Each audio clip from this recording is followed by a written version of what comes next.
ಸತ್ಯ ಸ್ಪರ್ಶ ಕನ್ನಡ ಟಿವಿ ವೀಕ್ಷಕರಿಗೆ ಸ್ವಾಗತ ಸುಸ್ವಾಗತ.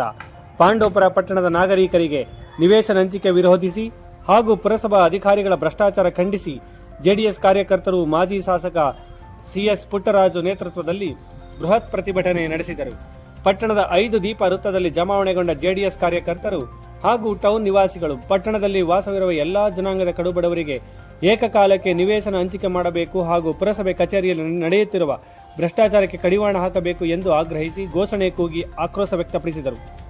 ಬಳಿಕ ಅಲ್ಲಿನ ಮೆರವಣಿಗೆ ಮೂಲಕ ತಮಟೆ ಸದ್ದಿನೊಂದಿಗೆ ಪುರಸಭೆಗೆ ಮುತ್ತಿಗೆ ಹಾಕಿ ಅಧಿಕಾರಿಗಳ ವಿರುದ್ಧ ಧಿಕ್ಕಾರ ಕೂಗಿದರು. ಈ ವೇಳೆ ಮಾಜಿ ಶಾಸಕ ಸಿಎಸ್ ಪುಟ್ಟರಾಜು ಮಾತನಾಡಿ, ಬಡವರಿಗೆ ನಿವೇಶನ ಹಂಚಿಕೆ ಮಾಡಬೇಡಿ ಅಂತ ಹೇಳುವುದಿಲ್ಲ. ಕೇವಲ 176 ನಿವೇಶನ ಹಂಚಿಕೆ ಮಾಡಿದರೆ ಎಲ್ಲಿಗೆ ಹೋಗಬೇಕು? ನಾನು ಶಾಸಕನಾಗಿದ್ದ ಅವಧಿಯಲ್ಲಿ ನಿವೇಶನ ಹಂಚಿಕೆಗಾಗಿ ಪಟ್ಟಣ ವ್ಯಾಪ್ತಿಯಲ್ಲಿ 25 ಎಕರೆ ಗುರುತಿಸಿದ್ದೆ. ನಮ್ಮ ಆಡಳಿತ ಮಂಡಳಿ ಹೋದ ನಂತರ ನಿವೇಶನ ಹಂಚಿಕೆ ಮುಂದಾಗಿದ್ದಾರೆ. ಹಾರೋಹಳ್ಳಿ ಬಳಿ ಈಗಿರುವ ನಿವೇಶನಗಳಲ್ಲಿ ಅಲ್ಲಿಯ ಬಡವರಿಗೆ ಮೀಸಲಿರಿಸಬೇಕು. ಪಟ್ಟಣದಲ್ಲಿ ಜಾಗ ಗುರುತಿಸಿ ಬಡವರಿಗೆ ನಿವೇಶನ ಹಂಚಿಕೆ ಮಾಡಬೇಕು. ಆದರೆ ಮುಖ್ಯಾಧಿಕಾರಿಗಳು ತಮ್ಮ ಸಂಬಂಧಿಕರ ಹೆಸರಿಗೆ ಈಗಾಗಲೇ ನಿವೇಶನಗಳನ್ನು ನಿಗದಿ ಮಾಡಿಕೊಂಡಿದ್ದಾರೆ ಎಂಬ ಆರೋಪವಿದೆ. ನಾವು ಸಾಕ್ಷಿ ಸಮೇತ ಇಲ್ಲಿಗೆ ಬಂದಿದ್ದೇವೆ. ದೊಡ್ಡ ಮಟ್ಟದ ತನಿಖೆಯಾಗುವವರೆಗೂ ಹೋರಾಟ ನಿಲ್ಲುವುದಿಲ್ಲ ಎಂದು ಎಚ್ಚರಿಸಿದರು. ಕೋಟಿಗಟ್ಟಲೆ ಭ್ರಷ್ಟಾಚಾರ. ಪುರಸಭೆ ಮುಖ್ಯಾಧಿಕಾರಿ ಕಚೇರಿಗೆ ಜಿಲ್ಲಾಧಿಕಾರಿ ಬಂದಂತೆ ಕಾರಿನಲ್ಲಿ ಬರುತ್ತಾರೆ. ಕಾರಿಗೆ ಬಳಸುವ ಇಂಧನ ಕೂಡ ಪುರಸಭೆಗೆ ಸೇರಿದ ವಾಹನಗಳ ಇಂಧನವನ್ನೇ ಬಳಕೆ ಮಾಡಿಕೊಳ್ಳುತ್ತಿದ್ದಾರೆ. ಇವರು ಈ ಹಿಂದೆ ಕೆಲಸ ಮಾಡಿದ ಕಡೆಗಳಲ್ಲಿ ಭ್ರಷ್ಟಾಚಾರ ಮಾಡಿ ಸಿಕ್ಕಿ ಹಾಕಿಕೊಂಡಿದ್ದಾರೆ ಎಂಬುದು ಗೊತ್ತಿದೆ. ಜಿಲ್ಲಾಧಿಕಾರಿಗಳು ಸಮಿತಿ ರಚಿಸಿ ಮುಖ್ಯಾಧಿಕಾರಿಗಳನ್ನು ರಜೆ ಮೇಲೆ ಮನೆಗೆ ಕಳಿಸಿ ಮುಕ್ತವಾಗಿ ತನಿಖೆ ಮಾಡಿ ಕ್ರಮ ಕೈಗೊಳ್ಳಬೇಕು ಎಂದು ಒತ್ತಾಯಿಸಿದರು. ಪ್ರತಿಭಟನೆಯಲ್ಲಿ ಜಿಲ್ಲಾ ಪಂಚಾಯಿತಿ ಮಾಜಿ ಸದಸ್ಯರಾದ ಎಚ್ ಮಂಜುನಾಥ್, ಸಿ ಅಶೋಕ್, ಮನ್ಮೂಲ್ ಸದಸ್ಯ ಸಿ ಶಿವಕುಮಾರ್, ಪುರಸಭೆ ಮಾಜಿ ಸದಸ್ಯರಾದ M Girish, R Somashekar, Chandru, Shivakumar, Jyothilakshmi, BY Babu, Sunitha Kajireshan, Archana Chandru, ಮುಖಂಡರಾದ H C Krishnegowda, H C Mahesh, Pavan, Arohalli Satish, Ishrat, Sindabogonahalli Naganna, Hiremarali M Ramesh ಸೇರಿದಂತೆ ಹಲವರು ಭಾಗವಹಿಸಿದ್ದರು. ಶಿವಮೊಗ್ಗ ಹಾಸನಕ್ಕೆ ಹೋಗುವಂತ ಬಸ್ಗಳು ಪಾಂಡವಪುರ ಪಟ್ಟಣಕ್ಕೆ ಬರ್ತಿರ್ಲಿಲ್ಲ. ಇಲ್ಲಿ ಬಸ್ ಸ್ಟ್ಯಾಂಡ್ ಮಾಡಬೇಕು ಅಂತೇಳಿ ಪಕ್ಷಾತೀತವಾಗಿ ಒಕ್ಕೋರ್ನ ಒಂದು ಒತ್ತಾಯದ ಮೇಲೆ ಅಲ್ಲಿ ಹಾರ್ಟಿಕಲ್ಚರ್ ಬಿಲ್ಡಿಂಗ್ ಇತ್ತು. ಅದನ್ನ KSRTC ಅವರಿಗೆ ಹಸ್ತಾಂತರಿಸಿ ಬಹುತೇಕ ನಾವು ಅವತ್ತು ಪಟ್ಟಂತ ಕಷ್ಟ ಊಹಿಸ್ಲಿಕ್ಕೆ ಸಾಧ್ಯ ಇಲ್ಲ. ಅಷ್ಟರ ಮಟ್ಟಿಗೆ ಅದನ್ನ ಹಸ್ತಾಂತರ ಮಾಡಿ ಇಡೀ ರಾಜ್ಯಕ್ಕೆ ಒಂದು ಮಾಡೆಲ್ ಬಸ್ ಸ್ಟ್ಯಾಂಡ್ ಅನ್ನ ಮಾಡುವಂತ ಕಾರ್ಯಕ್ರಮವನ್ನ ನಿಮ್ಮ ಎಲ್ಲರ ಸಹಕಾರದಿಂದ ಅವತ್ತು ನಾವು ಮಾಡಿದ್ವಿ. ಅದಾದ ಮೇಲೆ ನನ್ನ ಪೂಜ್ಯ ಗೌಡಯ್ಯನವರಿಲ್ಲ, ಹಿರಿಮಳ್ಳಿ ಗೌಡಯ್ಯನವರು ಅವರ ನೇತೃತ್ವದಲ್ಲಿ ಬಹುತೇಕ ಇವತ್ತು ಪಾಂಡವಪುರದಲ್ಲಿ ಒಂದು ಅತ್ಯುತ್ತಮವಾದಂತಹ ಒಂದು ಸ್ಟೇಡಿಯಂ ಆಗ್ಬೇಕು ಅಂತೇಳಿ ಅವರ ನೇತೃತ್ವದಲ್ಲಿ ಎಲ್ಲರ ಮನವೊಲಿಸಿ ಹಲವಾರು ಜನ ಸೈಟ್ಗಳನ್ನು ಬಿಟ್ಟುಕೊಟ್ರು. ಅಲ್ಲಿ ಅತ್ಯುತ್ತಮವಾದಂತಹ ಒಂದು ಸ್ಟೇಡಿಯಂನ ಮಾಡುವಂತಹ ಕಾರ್ಯಕ್ರಮವನ್ನು ರೂಪಿಸಿದ್ವಿ. ಬಹುತೇಕ ನಮ್ಮ VC ಕೆನಾಲ್ ನಮ್ಮ ಪಾಂಡವಪುರ ಪಟ್ಟಣದಲ್ಲೇ ಬಹುತೇಕ ಹರಿದೋಗುತ್ತೆ. ನಮಗೆ ನಾಗರಿಕರಿಗೆ ಸರಿಯಾದಂತಹ ಮೂಲಭೂತ ಸೌಕರ್ಯಗಳು ಇಲ್ಲದ ಕಾರಣದಿಂದ ಅದೊಂದು ರೀತಿ ಕಸಾಯಿಖಾನೆ ರೀತಿಯಲ್ಲಿ ಬೆಳಗ್ಗೆದ್ದು ನನ್ನ ಶಾಲೆಗೆ ಹೋಗೋ ಕಾಲೇಜ್ ಹೋಗೋ ಮಕ್ಕಳು ಅವ್ರನ್ನ ನೋಡ್ಕೊಂಡು ಹೋಗುವಂತ ಪರಿಸ್ಥಿತಿ ಇತ್ತು. ನೀರಾವರಿ ಇಲಾಖೆಯ ಮುಖ್ಯಸ್ಥರನ್ನು ಗಮನ ಸೆಳೆದು ಅಲ್ಲಿ ಪಾರ್ಕ್ಗಳನ್ನ ಮಾಡುವಂತ ಕೆಲಸವನ್ನ 2006ರಲ್ಲಿ ಮಾಡಿದ್ವಿ. ಅದಾದ್ಮೇಲೆ ಇಲ್ಲಿ ಕುಡಿಯ ನೀರಿನ ಸಮಸ್ಯೆ ಕಾಣ್ತಾ ಇತ್ತು. ಗೆಳೆಯ ಚಂದ್ರಶೇಖರ್ ಅವರು ಹೇಳಿದ ರೀತಿ ಇವತ್ತಿನ ಈ ರಾಜ್ಯದ ಮುಖ್ಯಮಂತ್ರಿಗಳೇ ಸಿದ್ದರಾಮಯ್ಯ ಅವರು ಅವತ್ತು ನಮ್ಮ ಪಕ್ಷದಿಂದ ಉಪಮುಖ್ಯಮಂತ್ರಿಗಳಾಗಿದ್ರು ಧರ್ಮಸಿಂಗ್ ಅವರ ಸರ್ಕಾರದಲ್ಲಿ. 16 ತಿಂಗಳಲ್ಲಿ ಅದನ್ನ ಮಂಜೂರು ಮಾಡಿಸಿ ಕೆಲಸ ಪೂರ್ಣ ಮಾಡಿಸಿ ಕಾವೇರಿ ನೀರನ್ನ ಪಾಂಡವಪುರ ಪಟ್ಟಣದ ಪ್ರತಿ ಮನೆಗೆ ತರುವಂತ ಕೆಲಸವನ್ನ ನಾವೆಲ್ಲರೂ ಸೇರಿ ಮಾಡಿದ್ವಿ. ಮಕ್ಕಳಿಗೆ ಬಸ್ಗಳನ್ನ ಓಡಿಸ್ಬೇಕು. ಆ ಕಾರ್ಯಕ್ರಮವನ್ನ 100 ಬಸ್ಗಳನ್ನೆಲ್ಲ ತರಿಸಿ ಮಾಡುವಂತ ಕಾರ್ಯಕ್ರಮ ರೂಪಿಸಿದ್ರು. ಇವತ್ತು ಆರೋಗ್ಯ ಇಲಾಖೆ ಇವತ್ತು ಒಂದು ಚಿಕ್ಕ ಹಾಸ್ಪಿಟಲ್ ಇತ್ತು ನಮ್ಮ ಪಾಂಡವಪುರ ಪಟ್ಟಣದಲ್ಲಿ. ಅದನ್ನ 100 ಬೆಡೆಡ್ ಹಾಸ್ಪಿಟಲ್ ಮಾಡಿಸಿ ಬಹುತೇಕ ಅತ್ಯುತ್ತಮವಾದಂತ ರೀತಿಯಲ್ಲಿ ಇವತ್ತು ಜನರಿಗೆ ಆರೋಗ್ಯ ಒದಗಿಸುವಂತ ಕೆಲಸವನ್ನ ಅವತ್ತಿನ ದಿನ ಮಾಡಿದ್ವಿ. ಇವತ್ತೊಂದು ಫೈರ್ ಸ್ಟೇಷನ್ ಇರಲಿಲ್ಲ. ಇವತ್ತು ಯಾವುದೇ ಆಕಸ್ಮಿಕವಾಗಂತ ಬೆಂಕಿ ಬಿದ್ದರೆ ನಾವು ಮಂಡ್ಯದಿಂದ ಬರೋ ತನಕ ಕಾಯ್ಕೊಂಡು ಬರುವಷ್ಟರಲ್ಲಿ ಎಲ್ಲ ಯಾವುದೋ ಒಂದು ಅಂಗಡಿ ಬಳಿಗೆ ಬೆಂಕಿ ಬಿದ್ದು ಸುಟ್ಟು ಹೋಗುವಂತ ಪರಿಸ್ಥಿತಿ ಇತ್ತು. ನಮ್ಮ ಆರುವಳ್ಳಿಯ ಭಾಗದಲ್ಲಿ ಬಹುತೇಕ ರೈತರು ಒಕ್ಕಣೆ ಮಾಡ್ತಾ ಇದ್ರು, ಜಮೀನು ವ್ಯವಸಾಯ ಮಾಡ್ತಾ ಇದ್ರು. ಅವ್ರ ಮನವೊಲಿಸಿ ನಿಮ್ಗೆ ಸೈಟ್ ಕೊಡ್ತೀವಿ, ಯಾವುದೇ ಕಾರಣಕ್ಕೂ ತೊಂದರೆ ಕೊಡಬೇಡಿ ಅಂತ ಹೇಳಿ ಮಾಡಿಸ್ಕೊಟ್ಟ. ಇವತ್ತು ಇನ್ನೂವರೆಗೆ ಪಾಪ ನಮ್ಮ ಚೀಫ್ ಆಫೀಸರ್ ಅವರು ಸೈಟ್ ಕೊಡಕ್ ಆಗಿಲ್ಲ. ಇವತ್ತು ಬಹುತೇಕ ಇವತ್ತು ಪಾಂಡುಪುರ ಪಟ್ಟಣವನ್ನ ಒಂದು ಹೊಸ ರೀತಿಯಲ್ಲಿ ಅಭಿವೃದ್ಧಿ ಮಾಡಬೇಕು, ಆ ಕಾರ್ಯಕ್ರಮ ರೂಪಿಸ್ಕೊಂಡು ಕೆಲಸ ಮಾಡಬೇಕು ಅಂತ ಹೇಳಿ ಮಾಡಿದಂತ ಸಂದರ್ಭದಲ್ಲೂ ಇವತ್ತು ನಮ್ಮ ಪುರಸಭಾ ಅಧ್ಯಕ್ಷ ಜವಾಬ್ದಾರಿ ನಿರ್ವಹಿಸಿದಂತ ಗಿರೀಶ್ ಅವರು, ಸೋಮಶೇಖರ್ ಅವರು ಮಾತಾಡ್ತಾ ಹೇಳಿದ್ರು. ಅವತ್ತಿನ ನಾಸೀರ್ ಭೈ ಅವರು, ಏಜಾಜ್ ಭೈ ಅವರು ಅಧ್ಯಕ್ಷರಾಗಿ ಜವಾಬ್ದಾರಿ ನಿರ್ವಹಿಸಿದಂತಹ ಸಂದರ್ಭ ಬಹುತೇಕ ಕೂತ್ಕೊಂಡು ಎಷ್ಟು ಅಚ್ಚುಕಟ್ಟಾಗಿ ಯಾವುದೇ ಅವರ ಜೋಬಿಂದ ಹಣ ಖರ್ಚು ಮಾಡಿ ಸಾರ್ವಜನಿಕವಾದಂತಹ ಕೆಲಸಗಳನ್ನ ಮಾಡಿಸ್ತಾ ಇದ್ರು. ಇವತ್ತೇನಾಗಿದೆ ಅಂತ ಅರ್ಥೈಸ್ಕೋಬೇಕು. ಬಹುತೇಕ ನಾವು ಒಂದು ಕಾಫಿಯನ್ನು ಇಲ್ಲಿ ಕುಡಿದೆ ಅತ್ಯುತ್ತಮವಾದಂತ ರೀತಿಯಲ್ಲಿ ಒಂದು ಪಾರದರ್ಶಕವಾಗಿ ಅವತ್ತು 500-600 ಸೈಟ್ ಹಂಚಿ ನಿಮ್ಮ ಮನೆ ಬಾಗಿಲಿಗೆ ಹಕ್ಕುಪತ್ರಗಳನ್ನು ತಂದುಕೊಟ್ಟಂತ ಸಂದರ್ಭದಲ್ಲೂ ಯಾವತ್ತೂ ನಿಮ್ಮ ಕಷ್ಟಪಟ್ಟ ದುಡ್ಡು ₹1 ಖರ್ಚಾಗಬಾರ್ದು ಅಂತೇಳಿ ನಾನೇ ನನ್ನ ಶಾಸಕರಿಗೆ ಬರ್ತಕ್ಕಂಥ ಸಂಬಳದಲ್ಲಿ 3 ಲಕ್ಷವನ್ನ ಕಟ್ಟಿ ನನ್ನ ಅವತ್ತಿನ ಫಲಾನುಭವಿಗಳಿಗೆ ಸೈಟ್ ಕೊಡಿಸಂತ ಇತಿಹಾಸ ನಮ್ಮ ಕಣ್ಣು ಮುಂದೆ ಇದೆ. ನಾನು ಬಹಳ ಜನ ಅಧಿಕಾರಿಗಳು ನೋಡಿದ್ದೀನಿ. ಇವನು ಯಾವನು ಈ ಚೀಫ್ ಆಫೀಸರ್ ಅವ್ನ ಮ್ಯಾನೇಜರ್ ಕೆಲಸ ಇರ್ತಕ್ಕಂಥದ್ದು, ಅಲ್ಲೆಲ್ಲ ಕೋರ್ಟ್ಗೆ ಹೋಗಿ ಅರ್ಜಿ ಹಾಕೊಂಡು ಬಂದು ಬಹುತೇಕ ಇವನು ಇತಿಹಾಸ ತೆಗೆದ್ರೆ ಒಂದಲ್ಲ ಎರಡಲ್ಲ ಲೋಕಾಯುಕ್ತ ರೈಡ್ ಆಗಿ ಸಸ್ಪೆಂಡ್ ಆಗಿ ಮನೇಲಿ ವರ್ಷಗಟ್ಲೆ ಮನೇಲಿ ಇದ್ದಂಥವನು. ಬಹುತೇಕ ಇವನು ಮಾಡ್ಕೊಂಡ್ ಬಂದಿರತಕ್ಕಂಥ ಅಲ್ಲುಕಟ್ಟು ಕೆಲಸಗಳನ್ನ ಅವನು ಎಲ್ಲೆಲ್ಲಿ ಕೆಲಸ ಮಾಡಿದ್ದಾನೆ ಅಂತಕ್ಕಂಥದ್ದನ್ನ ಎಲ್ಲ ಅಧಿಕಾರಿಗಳಿಂದ ಮಾಹಿತಿಯ ಪಡ್ಕೊಂಡಿದ್ದೀನಿ. ಇವತ್ತು ಜಿಲ್ಲಾಧಿಕಾರಿಗಳಿಗೆ ಯಾರು ಗಮನಕ್ಕೆ ತಂದಿದ್ದೇನೆ. ಇವತ್ತು ಪಾಂಡುಪುರ ಪಟ್ಟಣದಲ್ಲಿ ಯಾವ ಜಿಲ್ಲಾಧಿಕಾರಿಗಳು ಮಾಡದಂತ ಆದೇಶವನ್ನ ತಿರ್ಚಿ ಬ್ಲಾಕ್ ಮೇಲ್ ಮಾಡಿ ಬಹುತೇಕ ಇವತ್ತು ಬಡವರ ಬಗ್ಗೆ ಪರವಾಗಿ ಇವತ್ತು ನಮ್ಮ ಸೇಟುಗಳು ಇವತ್ತು ಅವರು ಜವಾಬ್ದಾರಿ ನಿರ್ವಹಿಸ್ತಾ ಇದ್ದಾರೆ. ಪಾಂಡುಪುರ ಪಟ್ಟಣದಲ್ಲಿ ತಕ್ಷಣ ಸಾಲ ಕೊಡಿಸುವಂತದ್ದು, ರೈತರಿಗೆ ಕಷ್ಟಕ್ಕಾಗುವಂತದ್ದು, ಬಡವರ ಬಗ್ಗೆ ಅನುಕೂಲ ಮಾಡುವಂತ ಕಾರ್ಯಕ್ರಮವನ್ನ ಮಾಡ್ತಾ ಇದ್ರು. ಇವತ್ತು ಅಂತವ್ರನ್ನ ಬ್ಲಾಕ್ ಮೇಲ್ ಮಾಡಿ ಇವತ್ತು ನಿಮ್ಮ ಖಾತೆ ಸರಿ ಇಲ್ಲ, ಬಹುತೇಕ ಇಲ್ಲ ವಜಾ ಮಾಡ್ಬಿಡ್ತೀನಿ ಅಂತೇಳಿ ಎದುರಿಸ್ತಕ್ಕಂಥದ್ದು. ಅಲ್ಲಿ ಅವರ ಸಬಾರ್ಡಿನೇಟ್ಸು ಐರಪ್ಪ ಮೇಲೆ ಕೊಡುವೇನ ಕೊಡೋಣ ಬಾಲು ಮನು. ಇವತ್ತು ಬಹುತೇಕ ನಮ್ಮ ಜಿಲ್ಲಾಧಿಕಾರಿಗಳಿಗೆ ಮಾಹಿತಿ ಕೊಟ್ಟಿದ್ದೇನೆ. ನಮ್ಮ ಆಡಳಿತ ಮಂಡಳಿಯವರ ಆಡಳಿತ ಮುಗಿದ ತಕ್ಷಣ ನಾವೇನೇನ್ ಪೆಂಡಿಂಗ್ ಇಟ್ಟಿದ್ವೋ ಅಂತವೆಲ್ಲವನ್ನ ಅನುಷ್ಠಾನ ಮಾಡದೆ ಈ ಬ್ಲಾಕ್ ಮೇಲ್ ಮಾಡ್ಕೊಂಡು ಎಷ್ಟು ಕೋಟಿಗಟ್ಟಲೆ ಲಂಚವನ್ನ ವಸೂಲು ಮಾಡಿದ್ದೇನೆ ಅನ್ನೋದಕ್ಕೆ ಸಾಕ್ಷಿ ಸಮೇತ ಪುರಾವೆಗಳ ಜೊತೆ ನಾವು ಇವತ್ತಿಲ್ಲಿ ಬಂದಿದ್ದೇವೆ. ಇವತ್ತು ಜಿಲ್ಲಾಧಿಕಾರಿಗಳು ಪುರಸಭೆಯ ಜಿಲ್ಲಾಡಳಿತದ ಅಧಿಕಾರಿಗಳನ್ನ ಇಲ್ಲಿ ಕಳಿಸ್ಕೊಡ್ತೀನಿ ಅಂತಕ್ಕಂಥದ್ದನ್ನ ಹೇಳಿದ್ದಾರೆ. ಬಂದಿರಬಹುದು ಅಂತೇಳಿ ನಾನು ಭಾವಿಸಿದ್ದೇನೆ.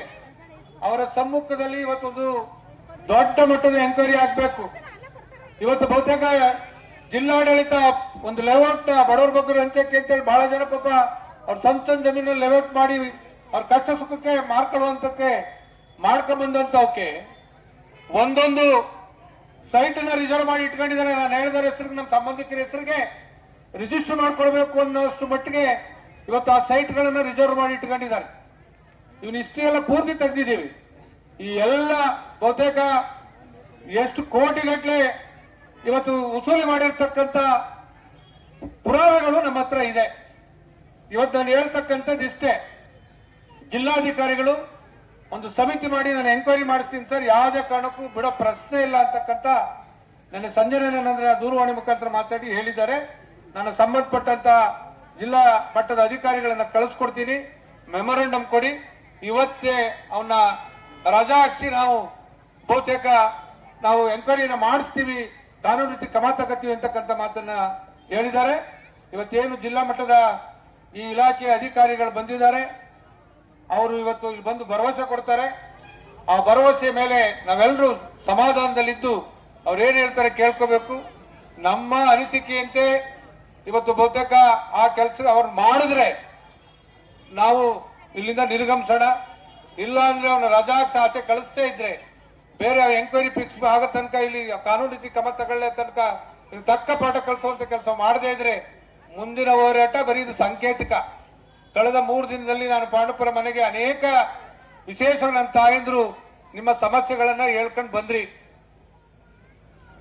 ಏನು ಹಿಂಗೆ ನಮಗೆ ಬರೀ ಅರ್ಜಿ ಹಾಕಕ್ಕೆ 2,000-3,000 ಖರ್ಚು ಮಾಡಿಸಿದ್ದಾರೆ.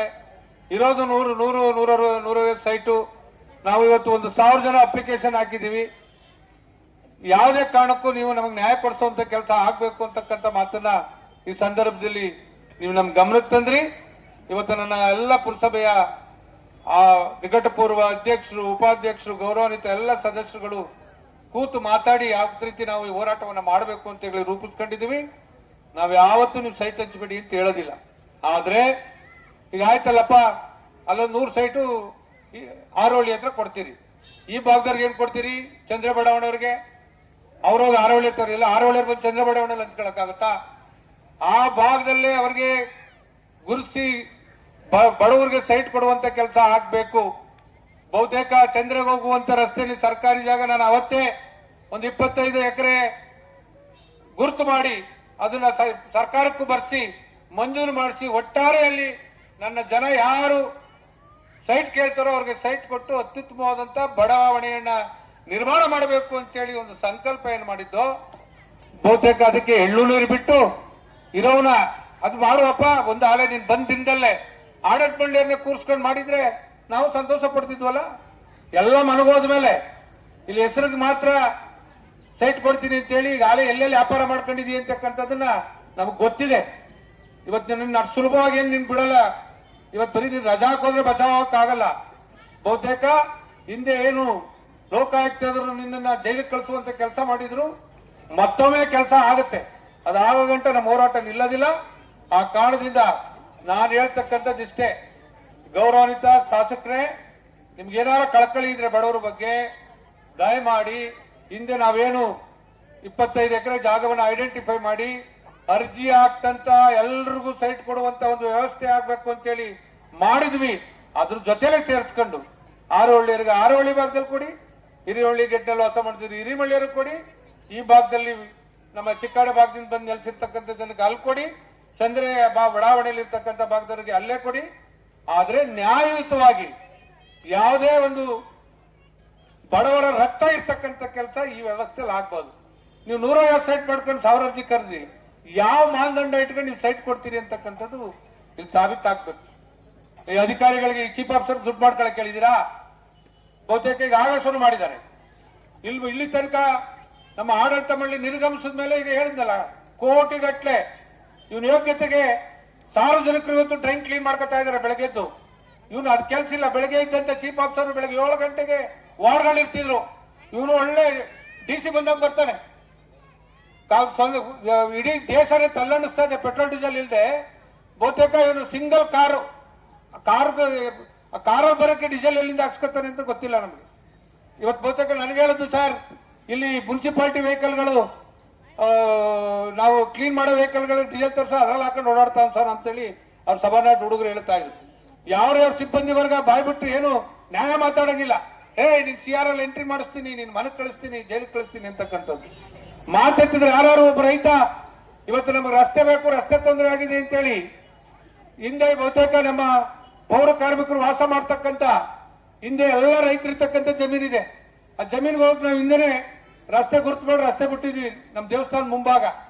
ಆ ರಸ್ತೆ ನೋಡಿ ಸರ್ ಬಿಟ್ಟು ಮಾಡ್ಬೇಕು ಅಂದ್ರೆ ನೀನು ಕಂಪ್ಲೇಂಟ್ ಕೊಡ್ತೀನಿ ಅಂತೇಳಿ ಎದುರಿಸಿ ಕಳಿಸ್ತಾರೆ. ಅಷ್ಟರ ಮಟ್ಟಿಗೆ ಉದ್ದಟ್ಟತನ ಒಂದು. ದಯಮಾಡಿ ಇವತ್ತು ನಿಮ್ಮೆಲ್ಲರ ಮುಖಾಂತರ ನಾನು ಜಿಲ್ಲಾಧಿಕಾರಿಗಳಿಗಾಗಲೇ ಎಲ್ಲ ವಿಚಾರಗಳನ್ನ ಮನದಟ್ಟು ಮಾಡಿದ್ದೀನಿ. ಬಹುತೇಕ ಎಲ್ಲ ವಿಚಾರಗಳು ಅವ್ರಿಗೂ ಅರಿವಾಗಿದೆ. ಆ ಕಾರಣದಿಂದ ಕಳಿಸ್ಕೊಟ್ಟಿದ್ದಾರೆ. ಈಗ ಏನು ಜಿಲ್ಲಾ ಮಟ್ಟದ ಅಧಿಕಾರಿಗಳು ಬಂದಿದ್ದಾರೆ, ಅವರು ಅವನ್ನ ರಜಾ ಹಾಕಿಸಿ ಎಂಕ್ವೈರಿ ಮಾಡಿ ಕಾನೂನು ರೀತಿ ಕ್ರಮ ತಗೋತೀವಿ ಅಂತಕ್ಕಂಥ ಭರವಸೆ ಕೊಟ್ಟರೆ ನಾವು ಇಲ್ಲಿಂದ ನಿರ್ಗಮಿಸೋಣ. ಇಲ್ಲ ಅಂದ್ರೆ ಮುಂದಿನ ಕಾರ್ಯಕ್ರಮ ಏನು ಅಂತಕ್ಕಂಥ ಇಲ್ಲೇ ರೂಪಿಸ್ಕೊಳ್ಳೋಣ. ದಯಮಾಡಿ ನಮ್ಮ ಜಿಲ್ಲೆಯಿಂದ ಬಂದಿರತಕ್ಕಂಥ ಜಿಲ್ಲಾ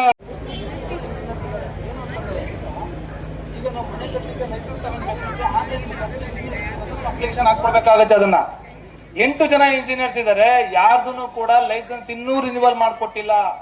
ಮನೆಗಳು ಯಾರಾದ್ರೂ ಕಟ್ಟಕ್ಕೆ ಲೈಸೆನ್ಸ್ ಅಪ್ಲಿಕೇಶನ್ ಹಾಕಕ್ ಹೋದ್ರೆ ಅಲ್ಲಿಂದ ಫಾರ್ವರ್ಡೇ ಆಗ್ತಾ ಇಲ್ಲ. ಯಾಕಂದ್ರೆ ಅವ್ರದ್ದು ಇಲ್ಲಿ ಲೈಸೆನ್ಸ್ ರಿನ್ಯೂವಲ್ ಹಾಕಬೇಕು. ಆ ಲೈಸೆನ್ಸ್ ರಿನ್ಯೂವಲ್ ಆಗದೆ ಹೋದ್ರೆ ಅವ್ರು ಯಾರು ಅಪ್ಲಿಕೇಶನ್ ಹಾಕಕ್ಕಾಗಲ್ಲ. ಎಲ್ಲ ಅರ್ಧಂಬರ್ಧ ಮನೆಗಳು ಕಟ್ಟಿರ್ತಾರೆ. ಆ ಮೇಲ್ಮಟ್ಟಕ್ಕೆ ಹೋದಾಗ NOC ಬಂದಾಗ NOC ತಗೊಳಕ್ಕೆ ನೀವು ಲೈಸೆನ್ಸ್ ತಗೊಂಡಿಲ್ಲ, ನೀವು 1 to 2 ನೀವು ಕಂದಾಯ ಕಟ್ಟಬೇಕಾಗತ್ತೆ, ದುಡ್ಡು ಕಟ್ಟಬೇಕಾಗತ್ತೆ ಅಂತ ಅವ್ರ ಈ ರೀತಿ ಎಲ್ಲ ವಸೂಲಿ ಸ್ಟಾರ್ಟ್ ಆಗ್ಬಿಟ್ಟಿದೆ. ದಯಮಾಡಿ ಸರ್, ಆ 8 ಜನ ಇಂಜಿನಿಯರ್ಸ್ಗೂ ಲೈಸೆನ್ಸ್ ಕೊಡಿಸ್ಬೇಕು.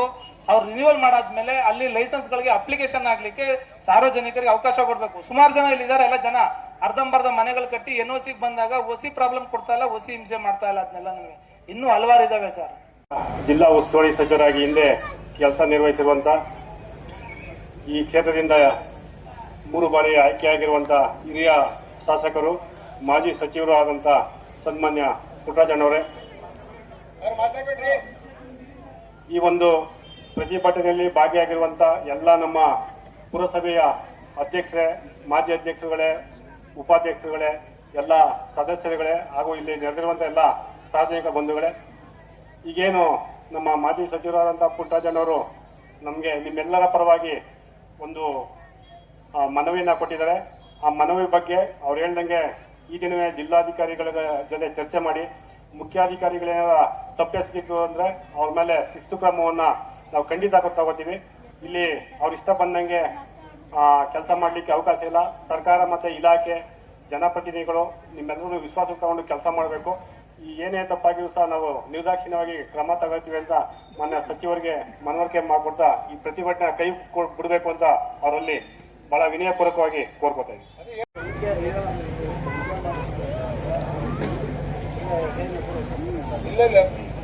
ಅದೇ ಸರ್, ಈಗ ಇವತ್ತು ನೀವು ಎಂಕ್ವೈರಿ ಮಾಡಿ ಪ್ರಾರಂಭ ಮಾಡ್ಬೇಕಾದ್ರೆ ಇಲ್ಲಿ ಸಾಕ್ಷಿ ನಾಶ ಮಾಡುವಂತ ಎಲ್ಲ ಪ್ರಕ್ರಿಯೆ ಆಗುತ್ತೆ.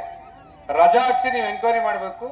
ಕಾನೂನು ರೀತಿ ಏನ್ ಕ್ರಮ ತಗೋಬೇಕು ಅದನ್ನ ನೀವು ತಗೊಂಡ ಮೇಲೆ ಮುಂದಿನ ನಡವಳಿಕೆ ಮಾಡಬೇಕು. ಇವತ್ತೇ ಇಲ್ಲ ನೀವೇ ಡಿಸಿಷನ್ ತಗೋತೀರಾ, ಇಲ್ಲ ಜಿಲ್ಲಾಧಿಕಾರಿಗಳು ಗಮನಕ್ಕೆ ತಂದು ಅವ್ರ ಮುಖಾಂತರ ತಗೋತೀರಾ, ತಿಳ್ಕೊಂಡು ಹೇಳ್ತೀನಿ ಅಂದ್ರೆ ಹೇಳಿ, ಇಲ್ಲ ನೀವೇ ಡಿಸಿಷನ್ ತಗೋತೀವಿ, ರಜಾ ಹಾಕ್ತೀವಿ ಅಂತ ಭರವಸೆ ನಿಮ್ ಸಭೆ ಕೊಡೋದಾದ್ರೆ ನಾವು ಮುಕ್ತಾಯ ಮಾಡ್ತೀವಿ.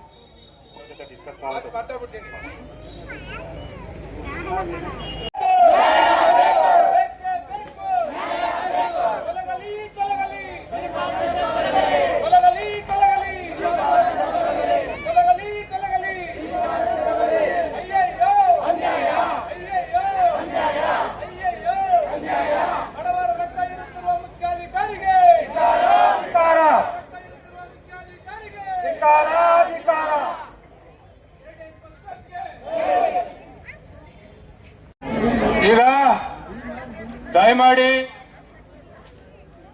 ಇವತ್ತು ನಮ್ಮ ಈ ಹೋರಾಟ ನಿಲ್ಲೋದಿಲ್ಲ.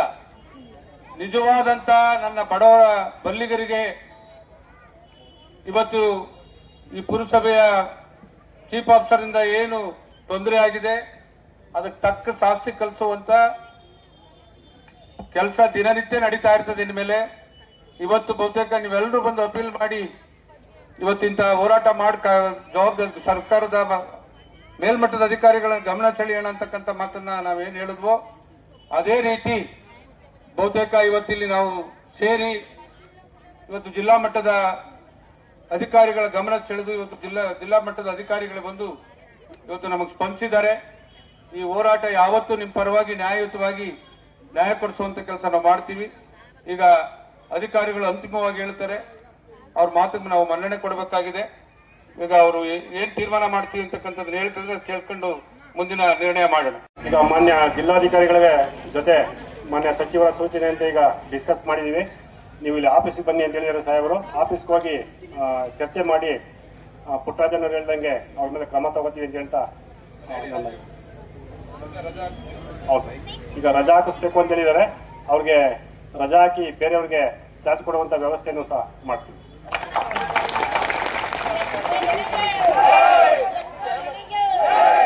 ಇವತ್ತು ಬಹುತೇಕ ಇದು ಪ್ರಥಮ ಹಂತದ ಹೋರಾಟ. ಮುಂದೆ ಅದು ಯಾವುದೇ ಹೋರಾಟ ಅಂತ ಬರಲಿ, ಇದರ 10 ಪಟ್ಟು ನಾಗರಿಕರು ಇಲ್ಲಿ ಇರ್ತಾರೆ ಅಂತಕ್ಕಂಥದ್ದನ್ನ ಮುಂದಿನ ಅಧಿಕಾರಿಗಳಿಗೆ ಎಚ್ಚರಿಕೆ ಕೊಡ್ತಾ ನೀವೆಲ್ಲರೂ ಬಂದು ಇವತ್ತು ಈ ಕಾರ್ಯಕ್ರಮದಲ್ಲಿ ಭಾಗಿಗಳಾದಕ್ಕೆ ಒಂದಿಸ್ತಾ ದಯಮಾಡಿ ಇದಕ್ಕೆ ನಿಮ್ಮೆಲ್ಲರೂ ಸಹಕಾರ ಇರಲಿ ಅಂತೇಳಿ ಹೇಳಿ ಎಲ್ಲರೂ ಮನೆಗೆ ನಿರ್ಗಮಿಸಬೇಕು ಅಂತೇಳಿ ವಿನಂತಿ ಮಾಡಿ. ಗೆಲ್ಲಿಸೋಣ ತಮ್ಮ ಬಾ ಅವನು ಬಾ ಸೂರ್ಯ ಬೇರೆ ಬಂದು ಎಲ್ಲಾನು ಕರ್ಕೊ ಬಂದಲ್ಲ. ಸೂರ್ಯ ಇಲ್ವಲ್ಲ, ಅವನೆಲ್ಲ ಸೂರ್ಯ ಅವನೆಲ್ಲ ಬಾಬಾ ಸೂರ್ಯ ಅವನಾ